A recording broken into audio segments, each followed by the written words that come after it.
उद्धवजी, अजून एक महत्त्वाचा विषय या देशात सध्या नव्हे तर जगभरातल्या हिंदूंमध्ये खास करून हा चर्चेला जातोय किंवा त्याविषयी पण प्रचंड संताप आहे. तो म्हणजे अयोध्येमध्ये जे राम मंदिर उभं राहिलं, अनेकांच्या बलिदानातून, त्यागातून, संघर्षातून, त्या राम मंदिरामध्ये राम मंदिराच्या दानपेटीच्या 550 कोटीच्या दानपेट्या चोरीला गेल्या. राम मंदिरामध्ये देणग्यांचा अपहार झाला आणि हा अपहार जवळजवळ 13,000 कोटीचा आहे. प्रत्यक्ष रामाची किंवा राम मंदिराची ही लूट जेव्हा समोर आली किंवा आत्ता त्याच्यामध्ये सुद्धा लोक संताप व्यक्त करतात, ह्याच्यावर तुमचं काय मत आहे? राम मंदिर लुटलं गेलं.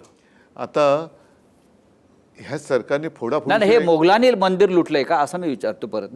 नाही, आता पेपर नीटचे पेपर आणि मंदिराची दानपेटी हे मोगलांनी लुटले, पाकिस्तानने लुटले का नेहरूने लुटले? पेपर कोणी नेहरूने फोडलेत का? दानपेटी नेहरूने फोडले का? आता ह्यांचा मुखवटा गळून पडतोय.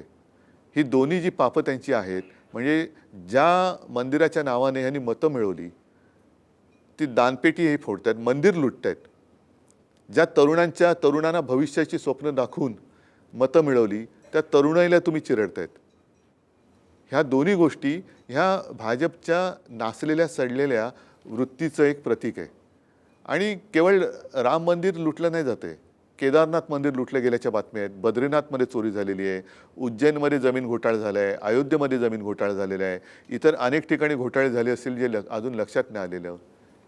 हिंदुत्व म्हणजे या देशामध्ये मी मध्ये असं म्हटलं होतं की युवा शक्तीपेक्षा बुवा शक्ती अधिक जास्त बोकाळलेली आहे. ही सगळी बुवा शक्ती भाजपच्या हिंदुत्वात सामील झालेली. हो, त्याच्यामुळे ह्या बुवा शक्तीपेक्षा युवा शक्तीला किंमत द्या, ती तुम्हाला तारेल. बुवा काही करू शकत नाही तुम्हाला. जंतर मंतर ते जंतर मंतर वेगळे, हे जंतर मंतर वेगळे. हे जंतर मंतरनी कारभार नाही करू शकत तुम्ही. ते जंतर मंतर आता उतरले लोकांवरची. ना हा मंदिर लुटीचा विषय तुम्हाला किती गंभीर वाटतोय?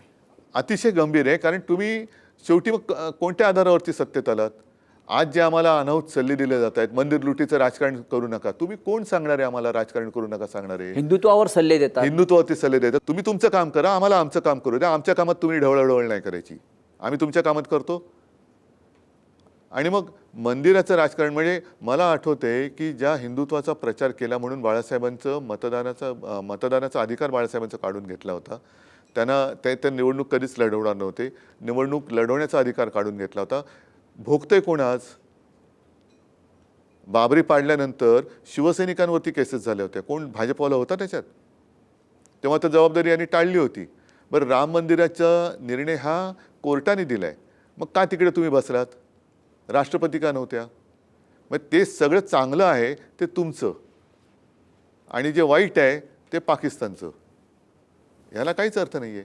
त्याच्यामुळे तुम्ही आम्हाला फसवलत, धर्माच्या नावाने मतं मागून फसवलत. चांगली भविष्याची स्वप्न दाखवून तुम्ही आम्हाला इतिहासात नाही पुराणात नेलं. लोकांनी तुम्हाला मतं दिली होती ती उज्ज्वल भविष्यासाठी. अच्छे दिन आएंगे, कुठे आहेत अच्छे दिन? अच्छे दिन मंदिर लुटणाऱ्यांना आलेच ना. या पैशातून आमदार खासदार विकत घेतले असं लोक आता चेष्टेने म्हणायला लागले. पेट्रोलमध्ये भेसळ करायला लागला तुम्ही, इथेनॉलची. गाड्या बिघडतायत. कष्टाने कमाई करून जे गाडी घेत आहेत, स्कूटर घेत आहेत, त्यांच्या गाड्या बिघडत आहेत. त्यांना जबाबदार कोण? बरं, ते भेसळयुक्त पेट्रोल वापरून ज्या रस्त्याने जात आहेत त्याच्यात 200 वर्ष खड्डे पडणार नव्हते, ते आता पूल पडत आहेत. खड्डे तर सोडा, पूल पडत आहेत.